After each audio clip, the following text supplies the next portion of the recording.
Hurricane Isaac hit land as night fell, the darkness adding to the chaos of high winds, driving rain and power cuts.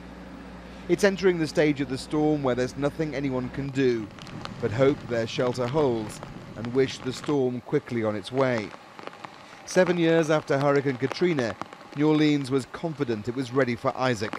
Your city is secure, that we have the assets and the personnel in place to secure the city, number one, for safety reasons, number two, to protect you, and number three, to begin to prepare for search and rescue missions should it be called on to do so. We have over 2,900 law enforcement officials from the federal, state, and local levels that are at the disposal of the city of New Orleans. Many people decided to stay, hunkering down in shelters, knowing the storm was far weaker than Katrina before it, and confident the city would cope this time. They say it's a Category 1, so I'm not too worried as much as I was during Katrina, but it is, yeah, we still worried a little bit.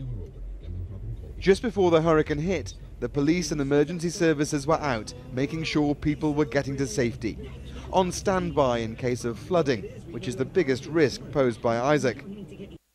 The Gulf Coast was being battered as the hurricane approached, and a storm surge hit the shoreline. It's a dangerous time. Well, this is the leading edge of Hurricane Isaac hitting the French Quarter in New Orleans. We've got very high winds now, a lot of driving rain and debris being thrown down the streets and inside this garage. People are trying to get out into shelter now, those who haven't already, as the bulk of the hurricane strikes.